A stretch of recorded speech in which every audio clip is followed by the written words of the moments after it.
The Dental Brief is brought to you by Omni Premier Marketing and the amazing guests who bring wisdom and advice that you can put to use to take your business and practices to the next level. Find us on Facebook and join the conversation. Get ready to grow because we are kicking off the next episode in 3, 2, 1. Welcome to another episode of The Dental Brief. I've had some studio issues, so a little behind here, but we're grateful for today's guest, someone who's agreed to come on the show and share with us. Marty Schayowitz, say hello to everyone. Hello. Hi, Patrick. It's nice to meet you. Yeah, glad to have you here. And I know you're with Cloud Dentistry, but let's start, kind of go back a little bit. How'd you get involved in dentistry? How'd you start working with dentists? Boy, that's really an interesting story. I was at a dental appointment, sitting in my dentist chair, sharing with him that the business that I was involved in was in the process of being sold. Yeah. And I was looking for a new opportunity. And we chatted for a bit, and he connected me with his dental supply rep at the time. It was a small local dental dealer. The guy was the owner, the salesman, the bookkeeper, the warehouse guy, and everything else in between. And I really liked the model. I came from a distribution business that was plagued with issues related to the economy, related to dealing with contractors. And it looked like a really nice, clean business. We ended up talking for a couple months. I wanted to partner with him, develop a sales force, and grow his business. Fortunately, it didn't work out. But after months of due diligence and everything, learning the market, understanding the competition, I ended up opening my own dental supply company from scratch. I hired an assistant, I hired a hygienist, and we started calling on local dental practices. We started buying from other wholesalers, from dental dealers and manufacturers that would sell to me as a startup. And I was getting product anywhere I can. Yep. Fast forward a few years later, I was approached by Sullivan Dental. They acquired the company. And I stayed with Sullivan Dental until they merged with Henry Schein, at which point I jumped ship and decided to go to Benco Dental. It was, I guess, about 13 or 14 years after that, I was seduced into working for Henry Schein and stayed with them until joining Cloud Dentistry in January of this year. Yeah. So Cloud Dentistry, we'll jump into that a little bit at the end of this, but it's kind of doing some awesome things and addressing some big problems and overcoming some challenges. But before we get into that product and that platform, let me ask you real quickly, Marty, when you're talking to dentists, you're talking to them all the time. Your experience working with suppliers and what have you, I mean, you know a ton of dentists. What are some of the major problems that they have right now that they're contacting you about that they need help with? Well, listen, it's no secret the dental market is changing. It's not an evolutionary change. It's a revolutionary one. COVID opened the doors and the rest is history. Yeah. Staffing issues are the number one problem. Industry consolidation, practice profitability. These are all challenges that dentists as owners face today. What's interesting is that all of these challenges, they were never taught how to deal with that in dental school. So, and it probably makes sense that they weren't. And I know there's a lot of things that aren't taught in dental school, but the problems that they had in dental school that they would have been teaching to solve the answers for. So a lot of those problems don't even exist today. And it's like you said, it is a revolution. It is evolving extremely. So jump into the details. What's a specific challenge that you've actually heard a dentist in the last week or last couple of weeks call you and talk about? The number one problem is profitability. Their practices are not generating the profits they used to. A lot of that's a function of the shortage of staff that they have. A lot of that's a problem of distribution issues and just rising costs. Yeah. But it's, being able to operate a profitable business and provide the level of healthcare that they were taught to provide. Yep. So what are three things? We'll start with number one. Of course, we'll go in order here, but what are three things from the probably least important, most important steps, things, actions that a dentist can take to increase their profitability, something that they can do on their own starting today? Well, I think the first thing every dentist needs to do is just that it's accept that it's time to make a change. What they were doing yesterday doesn't work today, and they need to make a change. Once they accept that, they need to start investing in their practice, keeping up to date with technology, keeping up to date with patient treatments and everything. It's their future. As dentists get older, too often I see them not investing in their practice. And then at some point when they go to sell the practice, the ramifications are disastrous. Sure. So they need to invest in their future. Yeah. Dive deeper into what you mean by invest. Are you talking about investing in time, people? Are you talking about equipment? All of those things. What are you talking about there?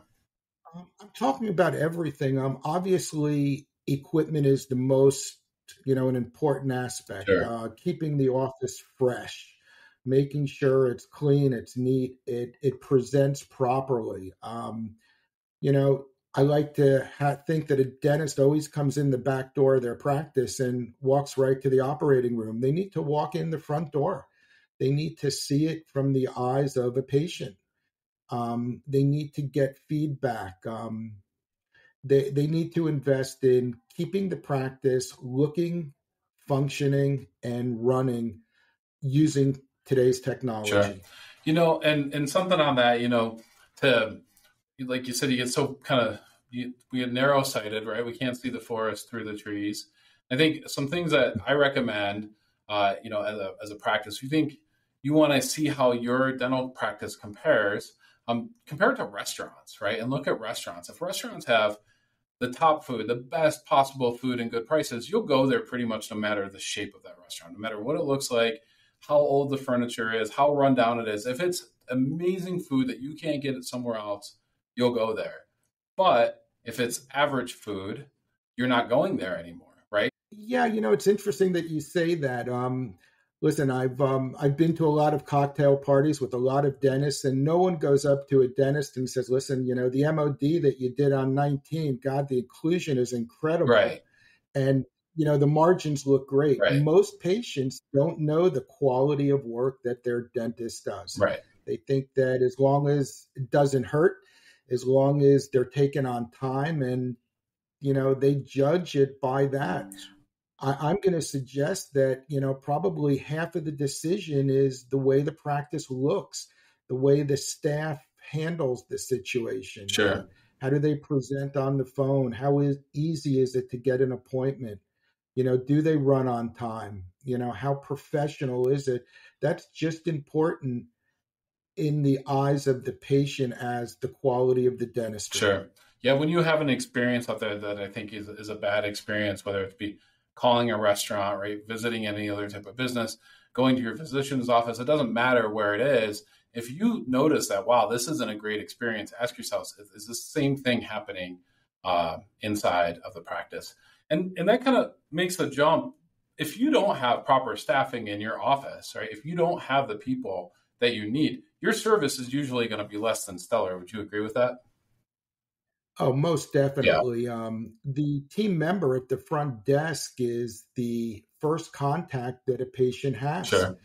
What I used to do, I would call up as a new patient, and just see how the conversation went. I would record it. Yeah.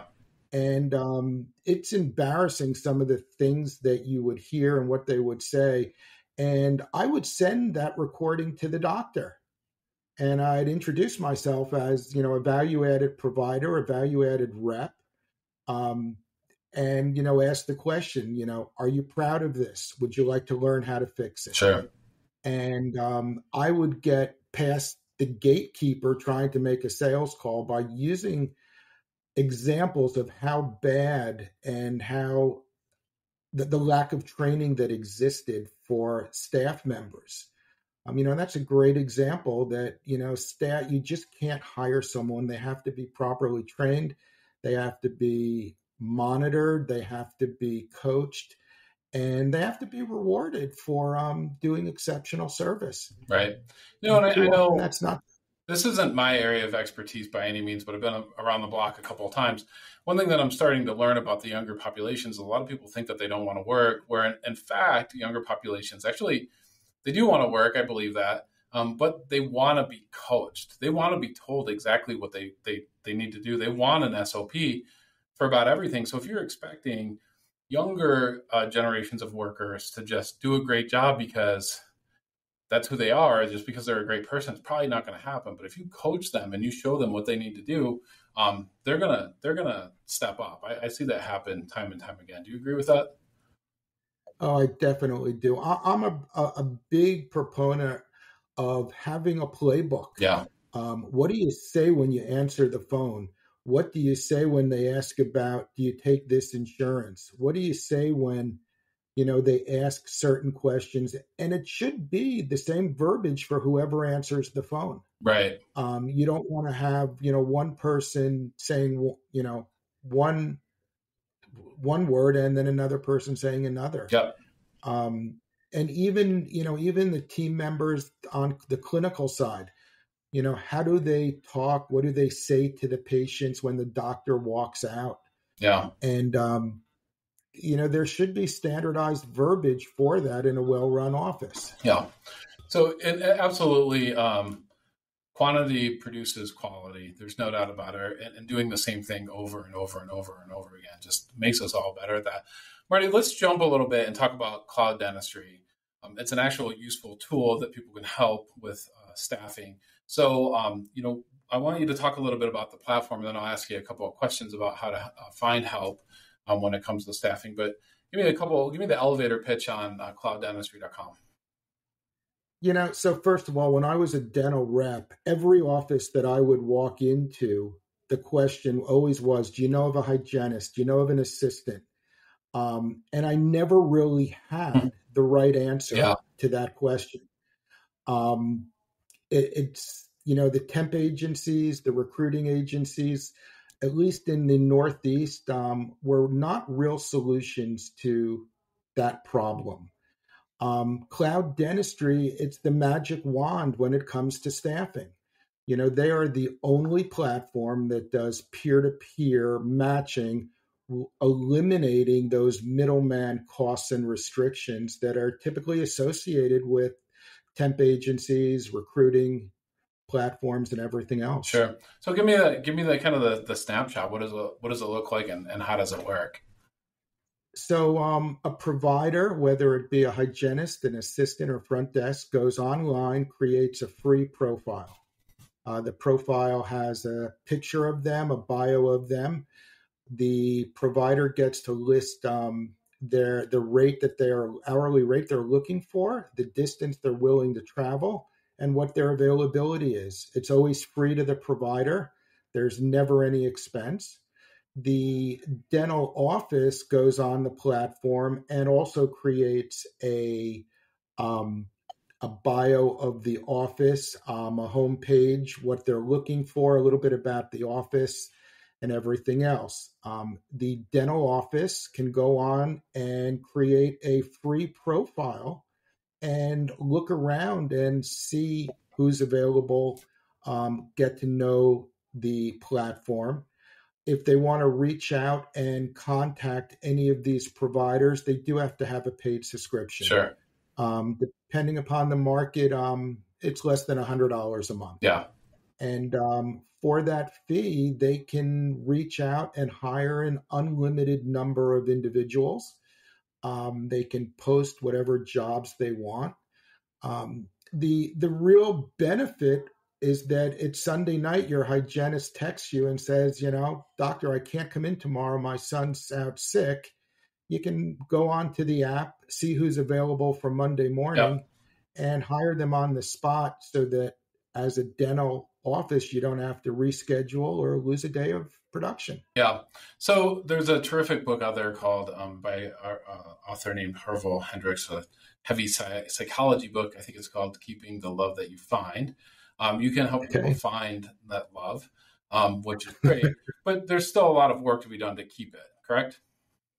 Yes, there is. No doubt about it. So I want to make that clear that technology can do a lot of amazing things, but you don't want this to be a reoccurring problem, right? You want to make matches that last for sure. Let's do a little bit of math here before we have to say goodbye. If you lose one patient in your dental practice on a day, not meaning that they didn't come in that day, right? But they never come back to your practice again over the next 5 years, we're talking about probably somewhere $3,500, $4,000 in revenue loss on the low side. If they're a raving fan, right, that is referring you patients, it could be a loss of 5, 10, 15 grand. So if you're upset that you have to pay a hygienist, and I'm not saying it's like this on cloud platform at all, but if you have to pay a hygienist $75 an hour to come in that day, it seems like a big expense, but it could really be saving you a small fortune. Do you agree with that? Oh, most definitely. Yeah. Doctors don't realize the implications when they lose a patient or they have to reschedule a patient and what it does to someone's schedule. Yeah. By having the proper staff, properly trained staff, you end up with more raving fans. Yeah. Even if a doctor has to cancel a day of hygiene, depending on the market, that could be $1,200 to $2,000 in production that they lose because someone calls out sick and they can't fill that spot. Yeah, and let alone the revenue over the lifetime of that patient if the patient gets upset because they've had to rearrange their schedule. Yeah. Years ago, my wife and I flew to Florida for a little vacation. We were on Southwest Airlines. The airline was running late, multiple hours late. I think we were supposed to arrive in Florida at 10 p.m. Ended up we were arriving at 1 a.m. When we got on the plane, Southwest handed everybody a voucher. We thought they did as good as a job that they could handle, that they could do. But we had let the hotel know multiple times. By the way, it was paid in full. We let the hotel know that we were running late. We let message them multiple times. We said, okay, no problem. We show up 1 o'clock in the morning. We rented a car, get the bags out of the car. Valet takes the car. We go inside, and they say, sorry, we don't have a room for you. Right? Which I'm like, wait a minute, we paid for a room, so some kind of fraud's happened here. But the bottom line is we've never been back to that chain of hotel ever since, and we never will go back there again. It was 10 years ago, maybe 12 years ago. We're never going back. So that same thing could happen in your practice, right? When I said compare it to other businesses, if you have a surgery plan for tomorrow and you're in 2 hours before your surgery after a night of fasting, your physician calls and says, I'm sorry, I'm going to have to reschedule you, or a restaurant.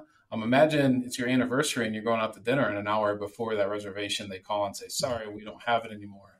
It doesn't matter what it is. You're done with them. And unless your patients absolutely just love you like they love their children, they may be gone for good. So invaluable here. Marty, I know I've been rambling on here a little bit. What's the last word? What do you want to share with our audience before you go? Well, I think one of the most important things a dental office can do today is to partner with a dental rep. Dental reps are in hundreds of offices a month. They're your eyes. They know what's going on in the market. They see what other dental offices are doing. They're really a value-added provider. And yes, prices might be a little bit higher on dental supplies, but the value that they can bring to you and your practice is incredible. Yeah. So if some words of advice for dental offices, it's time to make a change. Surround yourself with the right professionals.